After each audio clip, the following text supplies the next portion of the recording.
Pas Deddy Corbuzier masuk Islam, niku lak kula ajak salat pertama, salat maghrib teng daleme Wapres Kiai Haji Ma'ruf.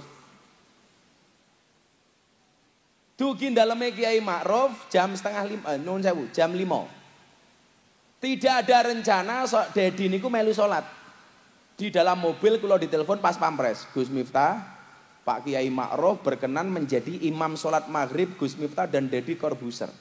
Padahal Deddy Corbuzier niku dereng kula ajari salat. Akhirnya di dalam mobil kula jengkang-jengking ning ngarepe Deddy. Lah diinceng kamerane wartawan. Begitu metu takoni wartawan, Gus Miftah jengkang-jengking karo Deddy napa tasik normal? Matamu kuwi kula. Padahal kula niku jengkang-jengking dalam rangka ngajari Deddy salat. Sujude ngene, rukuke ngene. Nanti gimana, Bro? Sudahlah. Pokoknya semua gerakan imam kamu ikuti. Nanti kamu sholat di samping saya. Imam berdiri, kamu berdiri. Imam sujud, kamu sujud. Imam rukuk, kamu rukuk. Akhirnya keluar dari mobil. Kula ajak teng kamar mandi. Wudu. Latihan wudu pertama kali.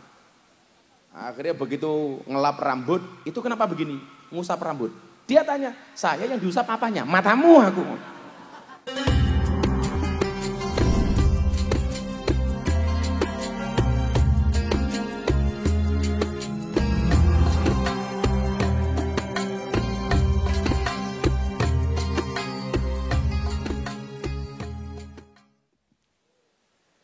Assalamualaikum warahmatullahi wabarakatuh. Alhamdulillahirabbil alamin wa kafa. Shalatu wassalamu ala sayyidina Muhammadinil Mustafa wa ala alihi wa sahbihi ahli sidqi wal wafa. Subhanaka la ilma lana illa ma 'allamtana innaka antal alimul hakim wa tub alaina innaka antat tawwabur rahim. Rabbi shrah li sadri wa yassir li amri wahlul 'uqdatam min lisani yafqahu qawli amma ba'du. Hadratal muhtaramin, para masyayikh, para kiai, para habaib, wabil khusus sedulur-sedulur kula Bani Hadi, Mbah Wardi, Mbah Rodi, Gus Sahal, lan adi kula Gus Jaroh ingkang mugi istiqomah anggene nyengkuyung jamaah. Para undangan ingkang sami rawuh wonten pemuda Pancasila saha Bapak Ibu rahimakumullah. Ngapunten kula ngrumiyini jam 3 mungkin teng ora aji badhe dipun rawuhi Menteri PUPR Pak Basuki. Dados setengah 3 atau sebelum itu saya harus segera cabut. Selain nanti malam juga persiapan mujahadah. Dados mungkin saking mriki tindak teng pondok ora aji. Insyaallah mengke kepanggih kalih Budayati Pesek. Bapak Ibu rahimakumullah. Kula mbiyen tahun 2005 2006 niku saben Ahad enjang kula niku sowan Al-Maghfurlah Kiai Haji Abdurrahman Wahid alias Gus Dur. Napa kula sowan? Mergo kula niku ngefan banget kali Gus Dur. Bahkan kali kanca-kanca IAIN kula mbiyen dijuluki niku Miftah niku miniatur Gus Dur. Soalnya kula ngerti kathah soal ceritane Gus Dur. Maka kalau Bapak Ibu hari ini melihat cara dakwahnya Gus Miftah itu happy dan menyenangkan, mergo kula melu thariqahe Gus Dur. Bilih wong ngaji niku ora usah digawe angel, ora usah digawe susah. Soalnya napa wong tindak ngaji niku mesti pun gadah masalah. Ibu-ibu tindak mriki ketoke ayem niku lak mergo pas ketemu nggon pengajian kumpul kalih kiai lan ulama. Begitu mulih niku mesti pun gadah masalah kiyambak-kiyambak. Nggih napa mboten? Enten sing kagungan masalah karo bojone. Walaupun survei membuktikan orang ana ceritane wong lanang iso ngalahke wong wedok. Sak gagah-gagahe wong lanang ning kantor niku mesti tetep kalah karo wong wedok. Apa meneh wong wedok sing jilbabe pink niku mesti.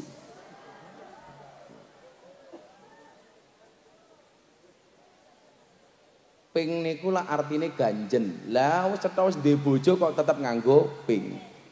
Berarti wong wedok sing senengane ganjen. Sing jilbabe abang insyaallah luweh nemen. Semuanya kita punya problem masing-masing. Mila gaya Gus Dur dalam menyampaikan dakwahnya itu pasti menyenangkan. Mergo niki haule Gus Dur kula ajeng ngrasani Gus Dur. Tapi satu hal yang kemudian perlu kita catat. Kalau hari ini kita membuat orang lain menjadi bahan tertawaan, beda dengan Gus Dur. Kelas Gus Dur itu menertawakan dirinya sendiri, tidak menertawakan orang lain. Kalau hari ini banyak orang membuli orang lain supaya ketawa, Gus Dur membuli dirinya sendiri. Kalau wenehi contoh.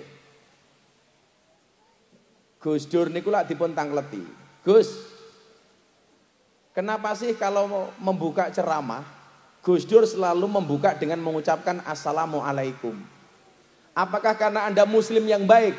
Jawaban Gus Dur nopo? Enggak. Saya kalau membuka pidato kenapa mengucapkan salam? Bukan karena saya orang Islam, tapi karena saya pengen tahu ada yang datang apa enggak. Soalnya nopo? Lah sing jawab banter berarti sing teko akeh, lah ora ana sing jawab berarti ra ana sing teko. Soale Gus Dur ra iso nyawang. Tapi kelemahan Gus Dur nggak bisa melihat di sisi fisiknya, nyuwun sewu, atine padang. Beda kali awake dhewe, matane padang tapi atine peteng. Mila niku bedane wong lanang karo tiang listrik. Tiang listrik kalau tiang jaler niku bedane siji. Lak tiang listrik niku madangi, tiang jaler meteng. Menawi Gus Dur niku mripate peteng atine padang, awake dhewe niki kata-katae matane padang atine peteng. Mila biasanya awake dhewe niki sukanya gelap-gelapan dan sukanya menggelapkan. Cara pasale Mas Adi niku 372 penggelapan. Mila napa Gus Miftah selalu membawa kacamata hitam? Supaya ora terlalu padang. Ben nyawang-nyawang rondo niku ora terlalu ketok. Tono rondo tuwa kula nggih pun mboten kolu. Umpama tak rabi malah kula iso modar dhisik. Mergo keracunan. Susu kadaluarsa niku. Niki ingkang nembe rawuh saking pundi? Wates. Mila leres sabar niku mboten wonten watese, soalé sing diwates namung kulon praga. Kowe ngopo cengengesan? Shallu ala Nabi Muhammad.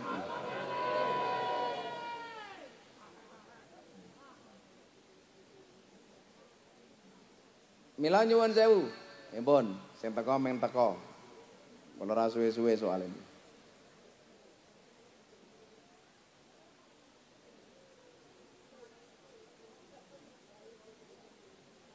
Maka kalau wingi kula hadir di podcastnya Karni Ilyas, Presiden ILC ini. Lah niku Presiden ILC. Lah Gus Jaroh Presiden LC.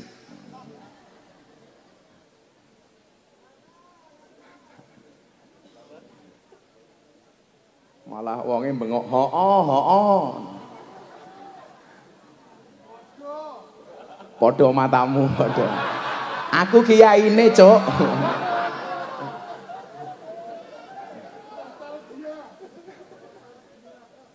Kan aku mau buka ketok.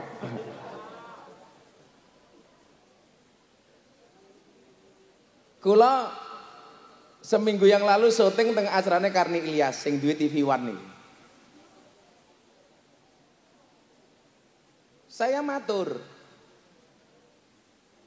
masa paling menyenangkan di Indonesia itu adalah masa ketika Gus Dur menjadi presiden. Semuanya bisa diselesaikan dengan canda dan tawa. Maka saya sering mengatakan hidup ini indah bila disertai dengan canda dan tawa. Napa? Canda. Kula wong ngomong napa? Ya men cangkem-cangkemku dhewe kok.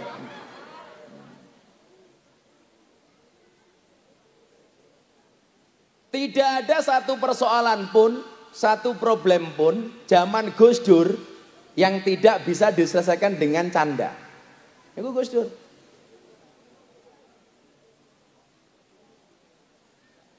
Ayo cah pemuda Pancasila majene lho. Sapa ngerti sesuk tahun ngarep ana dai kondang saka pemuda Pancasila. Iki pemuda Pancasila pundi? Oh Bantul. Saya besok tanggal 23 orasi kebangsaan bersama pemuda Pancasila Jawa Tengah di Pemalang. Lah Bantul ora wani ngundang, ora duwe budget.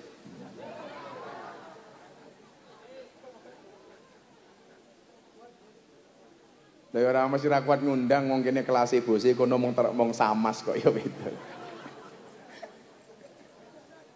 Samas ya ono ora?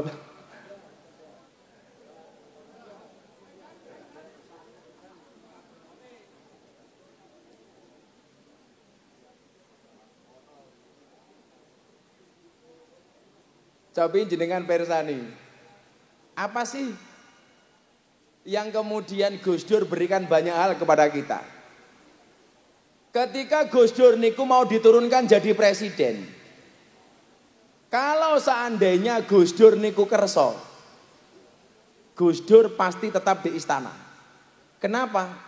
Ratusan ribu orang bahkan jutaan orang mau datang ke Jakarta mengatasnamakan dirinya pasukan berani mati bela Gus Dur. Niku jutaan wong. Nggih termasuk Gus Jarot barang. Lho, niku cetha niku. Gus Jarot niku mboten namung pasukan berani mati. Wani mati tapi rawani luwe niku Gus Jarot. Sudah siap berangkat ke Jakarta untuk membela tahta Gus Dur sebagai presiden. Tapi Gus Dur apa? Enggak usah. Enggak usah mati-matian membela sesuatu yang tidak dibawa mati. Niku Gus Dur. Mila Gus Dur takoni, Gus, dulu jadi presiden modalnya apa? Dengkul. Itu saja dengkulnya Amin Rais. Mila lak kula delok niku nyuwun sewu. Pak Amin minta Gus Dur mundur niku jane mun kualat. Kualatnya di mana? Pak Amin ngawur. Masa Gus Dur niku maju mawon mboten saged kok kon mundur, kan goblok. Lho maju mawon dituntun kok kon mundur. Mila bar Gus Dur niku kathah tiyang kualat.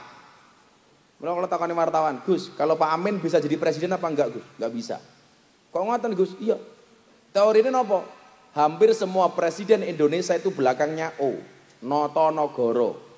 Soekarno, Soeharto, sinten malih? Susilo Bambang Yudhoyono, Joko Widodo. Lah jenenge Pak Amin Rais tambahi O, kan dadi lucu. Amin Raiso. Ini Raiso dadi presiden. Raiso. Contoh, hal-hal sepele ini.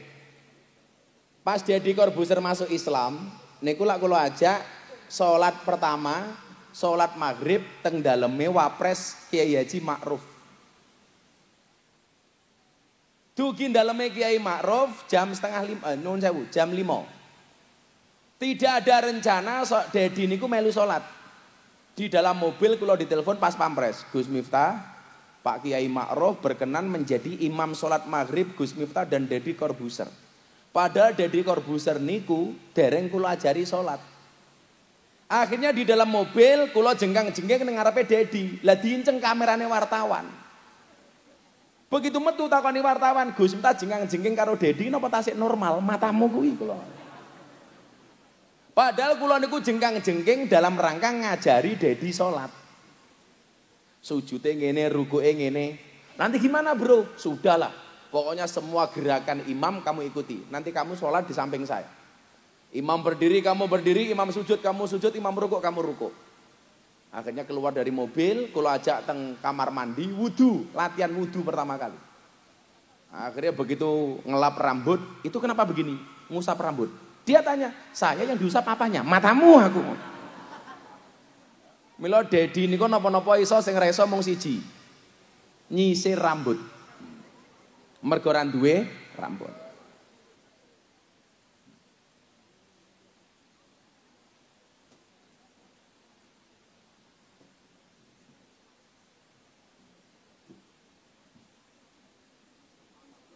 Napa niku? Lutse.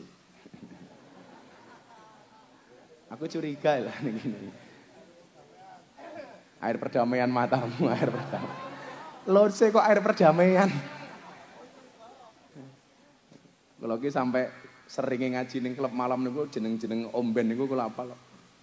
Ana minuman yang membuat tidur, konturu. Konturu. Lah teng entak paling kathah sifas. Ciu plastikan. Akhirnya napa? Begitu adzan maghrib, Pak Kiai Ma'ruf rawuh qomat.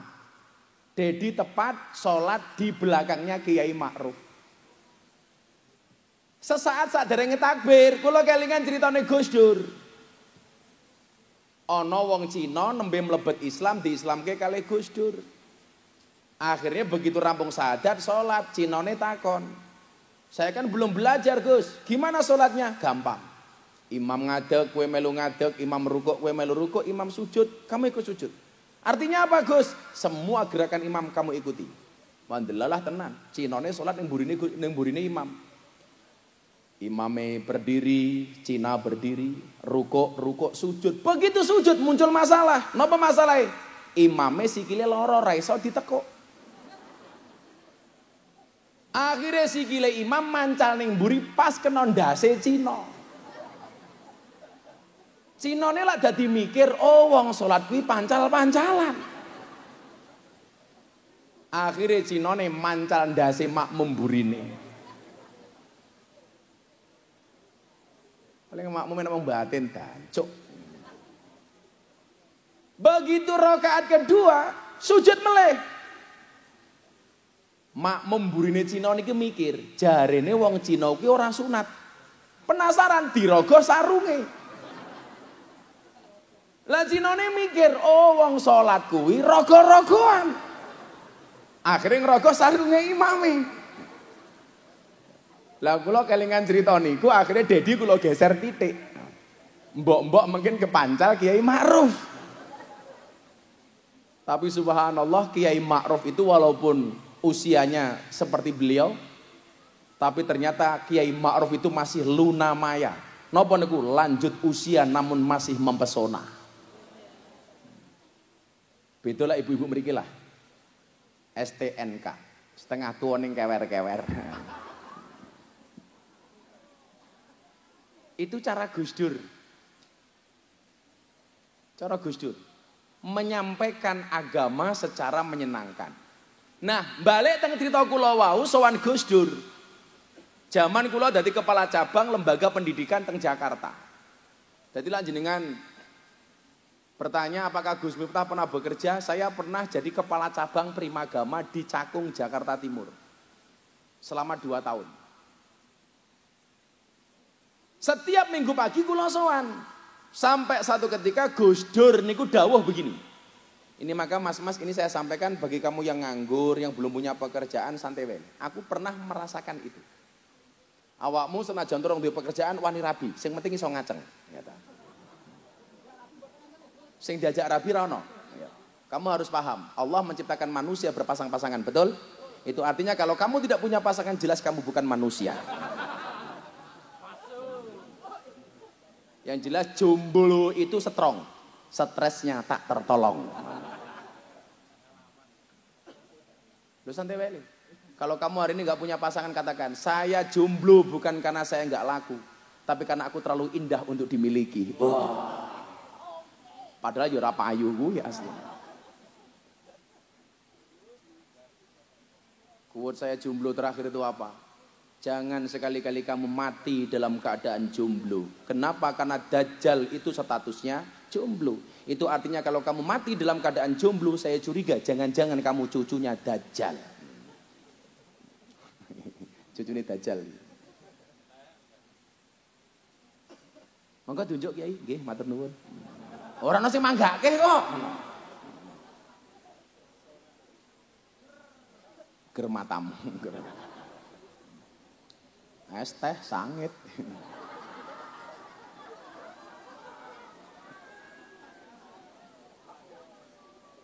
Sallu ala Nabi Muhammad. Hidup itu jangan ngopi terus, kadang-kadang harus ngeteh. Supaya kamu paham, hidup itu tidak hanya pahit tapi yang nganggo sepet barang tak kandang.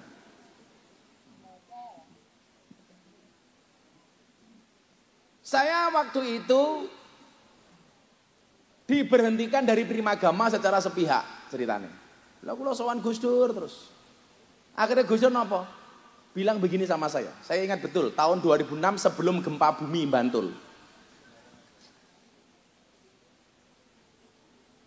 Le, kue mulya ning Yogya.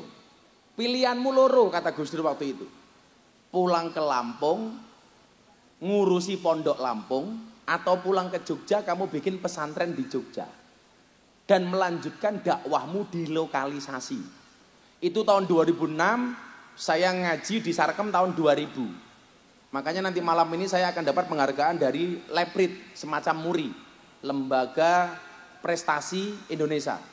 Saya dikasih penghargaan 3. Yang pertama, Ustadz yang secara kontinu berdakwah di lokalisasi sejak tahun 2000. Nomor 2, saya mendapatkan penghargaan karena blangkon saya terjual termahal sedunia, laku 900 juta.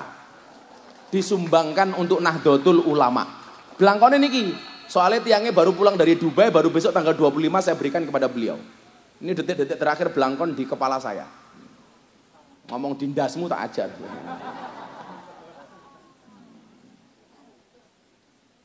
Jadi laku 900 juta. Saya beli blangkon hanya 100.000, terjual 900 juta. Maka nyobadin oke matamu disumbangke. Asu. Lo disumbangke kok badine oke iki lho. Kan aku erosi.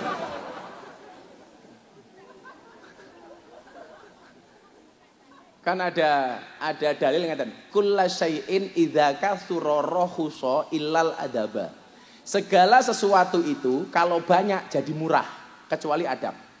Segala sesuatu itu kalau jumlahnya banyak pasti murah kecuali adab. Kalau adab semakin banyak semakin mahal. Tapi segala sesuatu kalau semakin banyak semakin murah. Makanya nyuwun sewu, kiai niku kathah. Tapi sing gondrong jarang.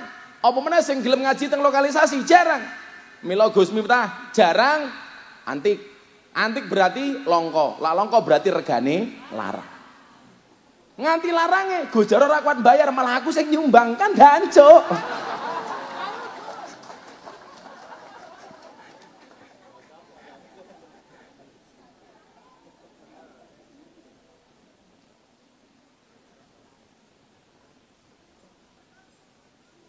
Nomor loro niku, blangkon saya laku 900 juta saya sumbangkan untuk Muktamar Nahdlatul Ulama di Lampung. Nomor 3, penghargaannya adalah Gus Miftah mendapatkan penghargaan Ustadz atau selebritis yang gambarnya paling banyak di bokong truk.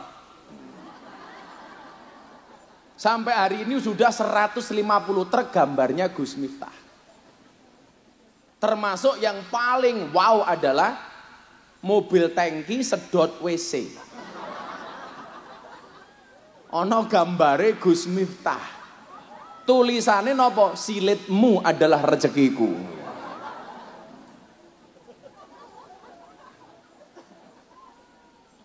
Jadi 3 penghargaan. Besok mau menyusul MURI. Mila lan jenengan pengen larang, dadi sing longko. Lak longko mesti barangnya larang. Regane larang. Nah, zaman Gus Dur niku ngendikan ngaten kali kula, Miftah kamu pulang ke Lampung melanjutkan pesantren di Lampung atau ke Jogja bikin pesantren di Jogja dan melanjutkan pengajianmu di lokalisasi. Saya itu mendapatkan gelar presiden para pendosa pertama kali teng lokalisasi Doli Surabaya. Presiden para pendosa. Wargane sapa? Ya sing akeh dosane. Kaya simbahe, kaya awakmu. Masa orang didosa kan ora mungkin. Cuman bedakan antara maksiat dengan kriminal. Maksiat itu belum tentu kriminal, tapi kalau kriminal pasti ada unsur maksiat. Contoh, mabuk itu maksiat, tapi nggak ada unsur kriminal. Narkoba itu maksiat dan di dalamnya ada unsur kriminal. Kue lojon, kue maksiat, tapi nggak ada unsur kriminal. Ngono lewe malah kandani kok. Langsung malah oke mbahmu enggak oke. Gus Dur ngendikan apa kali kula? Kamu pulang, rezekimu kuwi manggone ning bokong. Langel ta iki. Rezekimu manggone ning bokong. Niki ibu-ibu nyuwun sewu nggih. Lan jenengan golek mantu, kok calon mantumu niku belum punya pekerjaan, tetapi dia punya visi misi yang baik, tolong diterima. Daripada kelihatannya naik motor, bajune apik, HP-ne apik, tapi hanya fasilitas dari orang tua. Mendingan bocah walaupun sederhana, rong duwe apa-apa, tapi punya proposal hidup yang baik, itu diterima. Insya Allah itu ada di Brigade Bintang 9. Tapi bohong.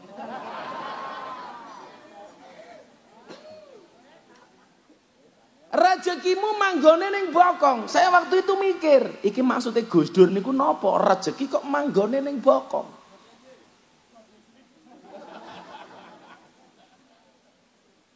Saya pulang ke Jogja dalam keadaan nganggur karena saya sudah diberhentikan dari Primagama. Saya pulang bertempat tinggal di rumah mertua indah. Yang istilah kula napa? Lan jenengan saya kelingan molimo. Madep mantep mangan melu moro tuh. Terus kula pikir iki piye meneh? Mosok mau ngene tok? Belum sempat dapat jawaban. Bantul gempa bumi tahun 2006. Dar.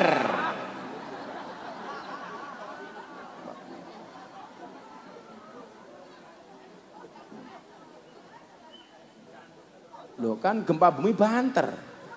Masa gempa bumi ter? Ya ora pantes. Kan harus ekspresif. Pitch control. Sing rasa ngomong rasa ngomong kontrol. Bantul gempa bumi. Gus Dur kunjungan ke Bantul meninjau korban gempa. Waktu itu. Red. Kula ngancani Gus Dur beberapa tempat lokasi di Bantul. Jenenge Gus Dur. Takoni karo wartawan, Gus kenapa Bantul gempa bumi? Ya salahnya DPR. Loh kenapa Gus? Salahnya DPR, kenapa Nyi Roro Kidul kok dipaksa pakai jilbab? Karena waktu itu lagi rame-ramenya RUU pornografi dan porno aksi yang dibuat oleh DPR. Begitu Gus Dur di bandara mau kondur naik pesawat, saya matur, Gus, maksudnya apa rezeki mau manggone ning bokong? Sampai hari ini saya belum dapat jawaban, Gus. Gus Dur jawab, sabar. Sesok bakal ketemu jawaban. Akhirnya kula ngaji kitab hikam teng pondoke Kiai Asrori Mlangi. Waktu itu bahas babakan rezeki. Yang dibaca waktu itu adalah ijtihaduka fi maduminalaka wa taqsiruka fi matuliba minka dalilun alang timasil basirati minka. Kula krungu niki langsung kelingan dawuhe Gus Dur.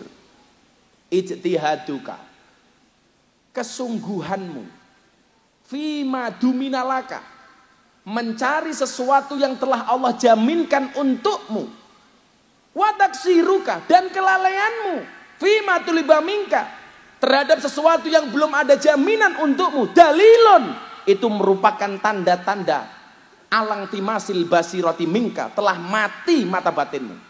Dunia telah Allah jaminkan untukmu, masih kamu kejar. Sementara akhirat yang belum Allah jaminkan tidak pernah kamu kejar.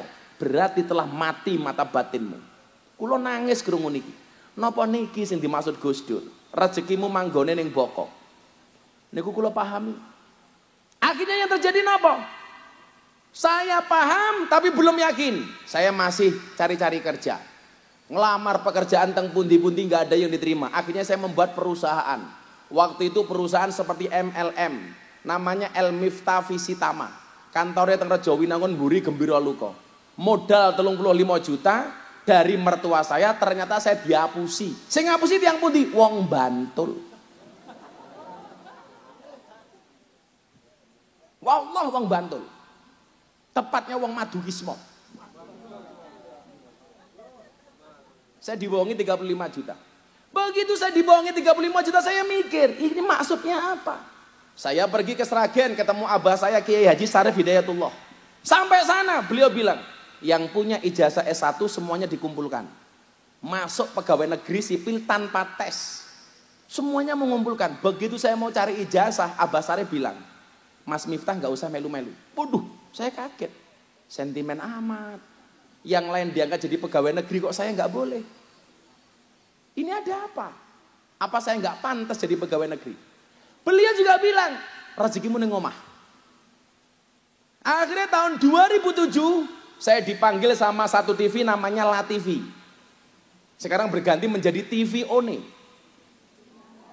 Alah sok Inggris. Mau tulisannya One kok. Akhirnya apa yang terjadi? Saya waktu itu menjadi Ustadz Grebek Sahur La TV bersama teman-teman artis. Tapi nyuwun sewu, saya nggak nyaman, maka nggak saya lanjutkan. Sampai akhirnya kemudian ketemu jawaban, rezekimu manggone ning bokong. Kowe waton lungguh ngopeni umat, ngopeni jamaah, Allah sing bakal jamin rezekimu. Baru ketemu setelah 3 tahun jawaban Gus Dur kepada saya. Akhirnya nyuwun sewu. Umpama kula dadi pegawai negeri, mungkin tidak bisa menjadi Gus Miftah yang sekarang. Hikmah ini, Gus Dur nih. Umpama saya waktu itu tetap kerja di lembaga pendidikan, mungkin belum seperti hari ini.